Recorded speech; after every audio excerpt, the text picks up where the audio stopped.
Елімізде ажырасу көбейіп кетті ағайындар. Тірі жетім балдар көбейіп кетті. Мектепке барсаңыздар, ол қыздарымыз думкада отырады. Ойланып, ата-анам жарасып кетсе жақсы болар еді. Бізге қиын болды, нағып ұрса береді бұлар деп, сабақты ойламастан, тек қана ата-анасының проблемасын ойлап отыратын бала-шағадан обал. О байқұстардың келешегі не болады? Кішкентайынан бастап, 3-ші класстан бастап, 9-шы, 10-шы класстың балдары қыздарына дейін солай ойланып отырған адам. Мен байқаймын да. Құрметті көпшілік, қазірше ажырасып атқандардың ішінде халық арасындағы 100%-дің 80%-ы әйелдердің кесірінен ажырасып жатыр. Күйеулерін сыйламайды екен. Топас, ешак, мал деп сөйлейді екен бала-шағасының алдында. Сәл бірдеңе десе тырнақтың астынан кіріз деп сотқа жүгіреді екен. Арызданып, алимент төлетем, жаныңды шығартам, милицияға берем деп солай сөйлейді. Ол дұрыс емес. Ол общем дұрыс емес. Олар заңмен соттағылар 3 ай күтеді, 6 ай күтеді, болмаса ажырастырады да жібереді.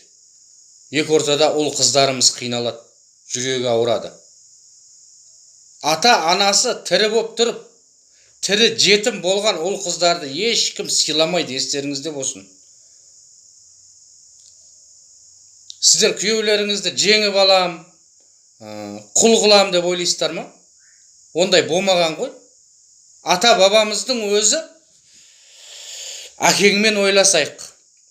Әкең ұрсады. Әкең келсін жұмыстан. Бірге шешеміз деп отырған ғой. Біз солардың ұрпақтарымыз ғой. Аспаннан салбырап түскен жоқпыз ғой.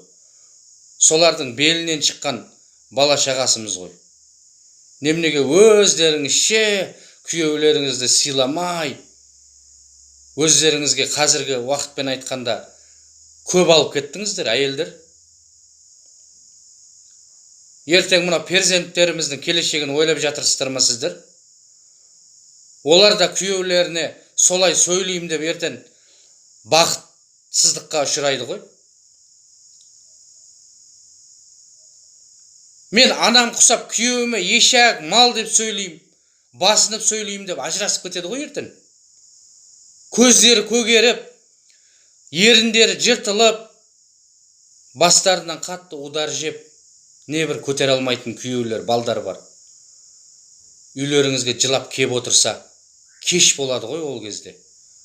Құрметті әйелдер, қыздар, күйеулеріңізді сыйлаңыздар. Сіздердің ата-аналарыңыз қандай тұрған өзі? Аналарыңыз, әкелеріңізді сыйлаған ба? Или со аналарыңыздан көрген істеп атсыздар ма сіздерде? Дұрыс тәрбие бермеген ба?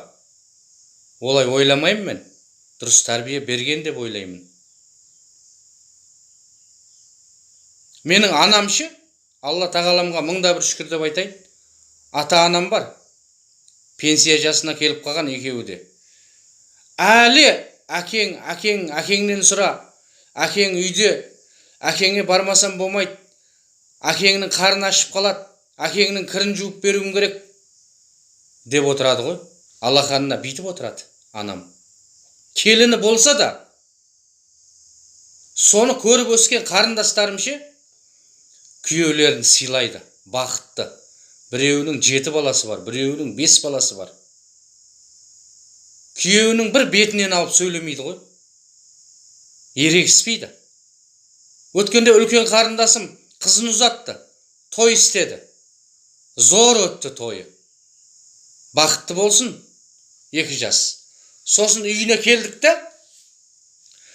үлкен қарындасым үйіне келіп, осы ажырасып кеткен жақын адамдарымызға ашынып, әңгіме қылып отырсақ, жарасып кетсе жақсы болар еді, ұрыспаса жақсы болар еді, бала-шағасынан обал болды, ел жұртқа күлкі болды деп отырсақ, үлкен қарындасым айтады, мен осы таң қалам дейді, ұрса беретіндерге дейді. Біз дейді күйеуіміз екеуміз осы уақытқа дейін бір рет те ұрыспағанбыз дейді. Бір рет ұрыспағанбыз дейді. Қазір күйеу балам ауырып жүр да, Алла тағалам шипасын берсін, емделіп, мықты болып аяққа тұрып кетсін, денсаулық жағынан да. Сонда да бар ғой, әле бар ғой. Осы күйеуімнің өмірі ұзақ болсын, күйеуім жақсы болсын. Бала шағамыздың қызығын күйеуіміз екеуміз бірге көрейік деп Алла тағаламнан сұрап, күйеуіне жақсы тілек тілеп жүреді. Үлкен қарындасым ше. Алла тағаламға мыңда бір шүкір. Шындықты айтып отырмын. Мен о мақтап, өтірік қосып отырған жоқпын, ағайындар. Қыздар, күйеулеріңізді сыйлаңыздар.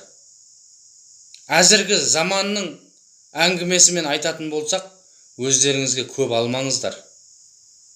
Бала шағаларыңыз бақытсыз болып қалады. Сіздерге айтайын дегенім осы. Бір саты төмен жүріңіздерші күйеулеріңізден. Өтініш.